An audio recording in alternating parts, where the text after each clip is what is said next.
Dear student, myself Pradeep Sharma. Dear and today I will start your new chapter Money and Credit of the Economics. Dear student, ये chapter इतना interesting है कि जो आपकी जो pre life और आज की जो मॉडर्न लाइफ है उसमें करेंसी की वैल्यू बताता है। और पहले क्या सिस्टम चलता था कि आप किस प्रकार से सामान खरीदते थे, किस प्रकार से एक दूसरे से आप एक्सचेंज करते थे, उस सिस्टम के बारे में भी इसमें बताया गया है। तो इस चैप्टर को बड़ा इंटरेस्टिंग वे में आप कोशिश करें कि आप इसको लर्निंग करें और पहले अपना टेक्स्ट बुक ज़रूर पढ़ लें और इसके बाद में आज आपको केवल चैप्टर एट ए ग्लांस बताऊंगा, तो आप इसको थोड़ा सा सीरियसली होके पढ़ेंगे। तो सबसे पहले है चैप्टर एट ए ग्लांस में आता मनी। मनी का मतलब नॉर्मली जनरल वे में क्या कहते हैं कि हम पैसा कहते हैं, पैसा, medium of the exchange. Money क्या है एक्चुअली में, क्या है, मीडियम ऑफ द एक्सचेंज है, यानी कि मनी के थ्रू जो हम एक वस्तु दूसरी वस्तु को आपस में बदल सकते हैं या कुछ और मनी के बदले में कुछ और सामान हम ले सकते हैं। तो ये मीडियम ऑफ द एक्सचेंज है। अब इसमें सबसे पहले आता है आपका बार्टर सिस्टम। बार्टर सिस्टम क्या होता है कि जो पहले चलता था आपका, जिस समय मनी नहीं थी आपके, जैसे करेंसी नहीं थी, रुपया और इस तरह नहीं था, उस समय बार्टर सिस्टम चलता था, सामान से सामान के बदले में लेते थे। जैसे कभी कभी गांव में आपने देखा होगा कि पहले क्या था, मक्का का आटा गेहूं के आटे से बदल दिया, या आपके पास कोई चीज़ है दूसरे के पास दूसरी कोई चीज़ है तो वो आपस में बदल लेते थे। तो ये सिस्टम बार्टर सिस्टम कहलाता था। अभी हम चैप्टर एट ए ग्लांस पढ़ रहे हैं जनरल वे में, उसके बाद हम डीपली वन बाय वन भी पढ़ेंगे। It is a system of mutual exchange where the goods are exchange for the goods directly, यानी कि सामान के बदले सामान डायरेक्टली बदला जाता था। That is called the barter system. Next आता है आपका मनी। मनी की बात करते हैं। इट इज़, यहाँ पर थोड़ा सा आप देखेंगे, it is anything which has common accessibility as a means of the exchange a measure and store value. तो इसमें मनी में क्या होता है, ये एक प्रकार की एक ऐसी करेंसी होती है जिसको एक्सेप्टेड नॉर्मली सभी एक्सेप्ट करते हैं, ठीक है। और वो जो एक्सेप्ट की जाती है उसके लिए जैसे गवर्नमेंट है उसको रजिस्टर्ड करती है, उसको नॉमिनेशन देती है, उसकी अथॉरिटी देती है और वो एक उसकी वैल्यू मापी जाती है। जैसे हम 500 रुपये की वैल्यू, 500 रुपये इसकी वैल्यू किसके बराबर है, तो हम एक दूसरे में उसको कन्वर्ट करते हैं, तो मनी के अंडर में आता है।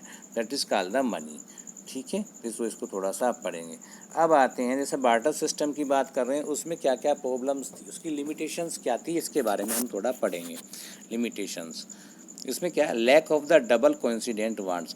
इसमें सबसे पहली बात है कि डबल कोइंसिडेंट वांट्स ये बहुत इंपॉर्टेंट वर्ड है, इसको लाइन को थोड़ा याद कर लेंगे आप कि भाई जो अभी जैसे हम सामान के बदले सामान बदल रहे हैं, तो ज़रूरी नहीं है कि जिस सामान की हमें आवश्यकता है वो हमें मिल जाए। कैसे नहीं मिल सकता, कारण है कि जिसके पास वो सामान है, अगर हमें उससे वो लेना और हमारे पास जो सामान है वो उसको नहीं लेना है, तो वो क्यों एक्सचेंज करेगा। क्या आप एक्सचेंज करेंगे ऐसे? बिल्कुल भी एक्सचेंज नहीं होगा।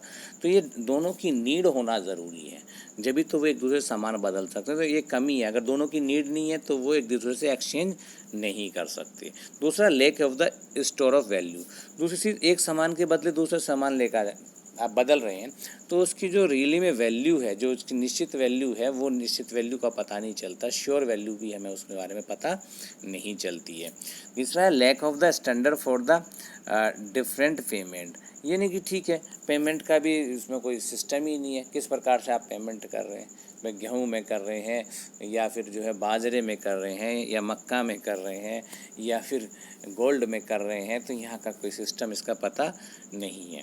Lack of the common unit of value, ठीक है, यानी कि कॉमन यूनिट नहीं है वैल्यू की, कुछ भी हो सकता है, जैसा भी मैंने बताया कोई भी सामान हो सकता है उसके बदले में, और उसका कोई मेजरमेंट नहीं है, एग्जैक्ट वैल्यूशन भी नहीं है। तो ये इसकी लिमिटेशन ऑफ बार्टर सिस्टम है। अब इसकी बात करते हैं, मॉडर्न करेंसी पे आते हैं हम थोड़ा सा। मॉडर्न करेंसी क्या है, आज की डेट में तो आप सब जानते ही हैं करेंसी को। मॉडर्न करेंसी की बात करेंगे हम, थोड़ा सा स्कोर बड़ा कर लेते हैं ताकि आपको अच्छे से नज़र आ जाए यहाँ पे। और ये आ गया आपका मॉडर्न करेंसी। तो मॉडर्न करेंसी में आपने देखा है डिपॉजिट विद द बैंक। आज की डेट में ये आपको नोट दिखाई दे रहे होंगे, ये 20 रुपीज़ का नोट है, ये कॉइन्स दिया हुआ है, ये 50 रुपीज़ का आपका नोट है। तो ये दिया गया मॉडर्न करेंसी में, यानी कि कॉइन्स और paper notes. coins and paper notes are count in the modern currency nowadays. Near about all over the world, पूरे वर्ल्ड में यही करेंसी का सिस्टम है आज की डेट में मॉडर्न करेंसी का, पेपर नोट एंड कॉइन्स आपको मिलेंगे। अच्छा, इसके बारे में हम थोड़ा सा बता देते हैं मॉडर्न करेंसी क्या सिस्टम में आती है। सबसे पहले जो आपके इसमें चैप्टर में दिया, deposit with the bank, bank में लोग जमा करते हैं। People deposit extra cash in bank, यानी कि पीपल के बाद जो एक्स्ट्रा पैसा होता है वो बैंक में जमा कर देते हैं। उस पर can be withdrawn on demand deposit, यानी कि क्या है वो उसको विड्रा भी कर सकते हैं, डिमांड डिपॉजिट बोलते हैं। जब भी अब इसमें एक वर्ड आया है डिमांड डिपॉजिट, ये बहुत पूछा जाता है बोर्ड में। तो डिमांड डिपॉजिट क्या है? डिमांड डिपॉजिट क्या है कि ऐसा डिपॉजिट किसी व्यक्ति के द्वारा किया जाना, किसमें? बैंक में, ठीक है, जब उसको आवश्यकता हो उसको विड्रा कर सके, यानी कि ऐसा कैश जो बैंक में डिपॉजिट किया गया है जिसको जब चाहे वो डिमांड कर कर निकाल सकता है, तो डिमांड डिपॉजिट बोलते हैं उस पर बैंक ब्याज भी देता है, ऐसा नहीं बैंक नहीं ब्याज देता, इसके बारे में बाद में डिटेल करेंगे। Can be use for payment, ठीक है। अब जो उसमें हम जो हमारे पास पैसा जमा है, जो हम डिपॉजिट किया एक्स्ट्रा पैसा, उसको हम क्या पेमेंट कर सकते हैं, उसका ट्रांसफ़र कर सकते हैं, चेक के द्वारा कर सकते हैं, डिमांड ड्राफ्ट भी बना सकते हैं और मनी ऑर्डर भी कर सकते हैं, ठीक है। ये सारे सिस्टम जो हैं, हम जो हमारे पास पैसा जमा होता है एक्स्ट्रा पैसा बैंक में जो हम जमा करते हैं, तो हम उनको इन तरीक़ों से उसको यूज़ कर सकते हैं, निकाल सकते हैं। दूसरा है इसमें करेंसी। अब करेंसी में क्या, it is authorise by the Indian government.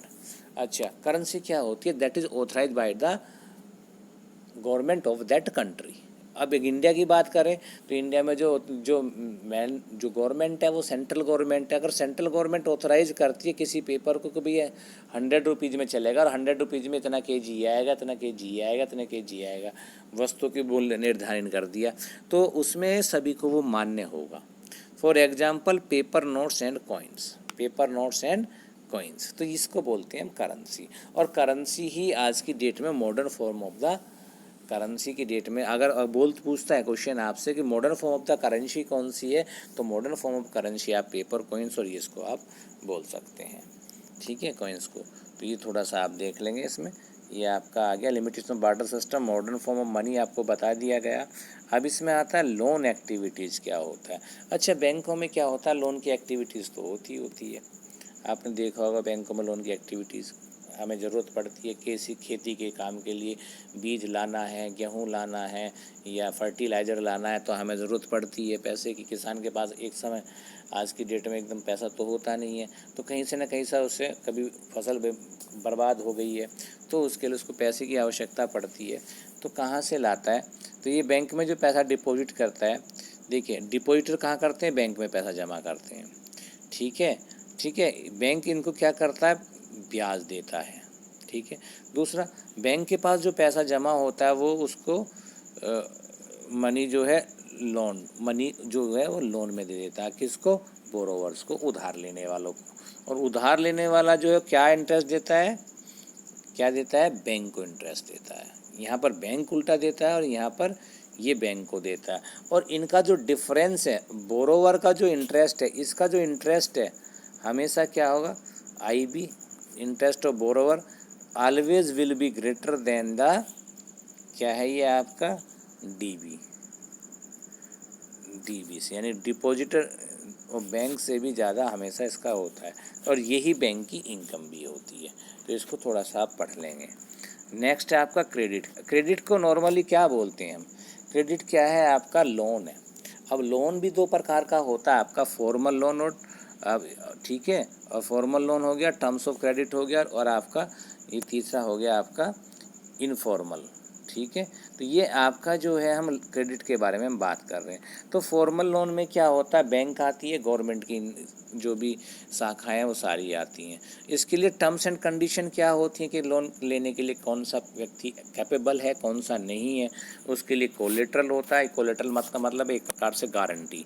Government जितने भी बैंक होते हैं, गवर्नमेंट सहकारी समितियाँ होती हैं, जब लोन देती हैं तो गारंटी के रूप में कुछ ना कुछ रखती हैं। उसमें आपका मकान के कागज़ भी हो सकते हैं, प्रॉपर्टी के कागज़ भी हो सकते हैं, या आपकी कोई गोल्ड है या कुछ भी है, उसको आप कोलेटरल के रूप में आप उसका प्रमाण पत्र वहाँ पर डिपॉजिट करेंगे। डॉक्यूमेंटेशन होती है, नाम पूरी फॉर्मेलिटीज़ होती है उसमें। उसका टेनवर होता है कि ये लोन इतने साल के लिए आपको देना पड़ेगा। मोड ऑफ पेमेंट भी होता है कि आप उसमें जो मंथली देंगे, ठीक है, मंथली देंगे या 3 मंथ्स में देंगे ब्याज, या 6 मंथ में, या ईयरली, हाफ ईयरली, ऐसे ईयरली, क्वार्टरली, देखें monthly, quarterly, half yearly and yearly. तो इस प्रकार के मोड ऑफ पेमेंट भी होते हैं। रेट ऑफ इंटरेस्ट भी उसमें फिक्स होता है कि इतना रेट ऑफ इंटरेस्ट होगा। तो ये टर्म ऑफ क्रेडिट है फॉर्मल की। अब आता है इनफॉर्मल की, बात करते हैं।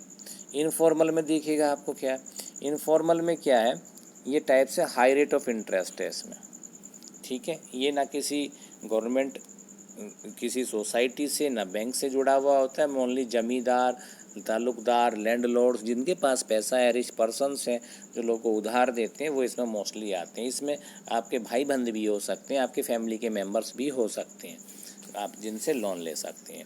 तो इसमें टाइप्स में आपका आता है हाई रेट। अब इसकी क्या क्या कंडीशंस आपको बता दिया। इसमें हाई रेट ऑफ इंटरेस्ट होता है, उसमें इंटरेस्ट हमने बता दिया, डिपॉजिटर्स का जो इंटरेस्ट है वो कम होता है बोरोवर के इंटरेस्ट देने के, जितना वो बैंक को देता है, तो वही बैंक की इनकम भी होती है।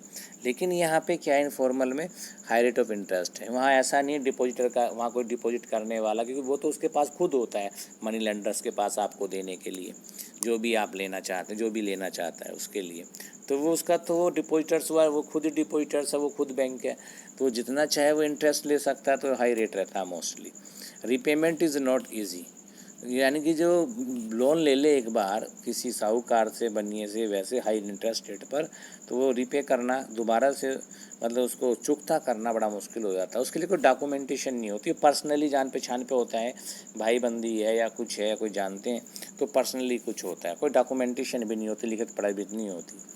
फीचर्स हैं इसमें, मनी लेंडर्स हैं, देते हैं लोन, फ्रेंड्स हैं, ट्रेडर्स हैं, व्यापारी हैं, रिलेटिव्स हैं, तो जो वहाँ से भी आपको मिल जाए वहाँ से ये आता है, डॉक्यूमेंटेशन नहीं होती है।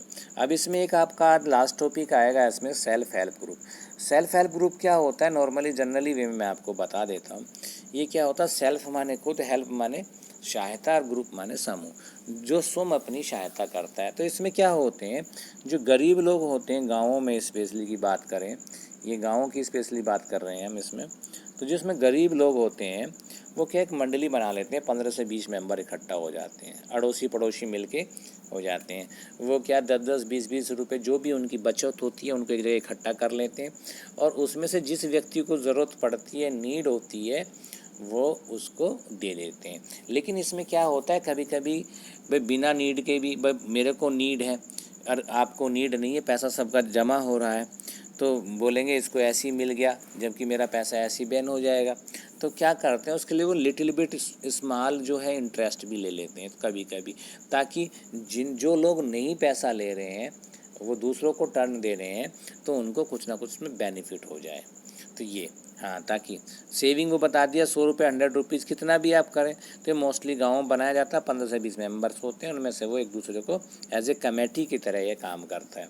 इसके मेन एग्जिक्यूटिव क्या होते हैं कि इनफॉर्मल जो होता है, मनी लेंडर्स जो हैं उनसे बचना है पहली बात तो। दूसरा है कि एक दूसरे से पार्टिसिपेशन, मतलब एक साथ मिलजुल कर काम करने की उनमें भावना पैदा होती है।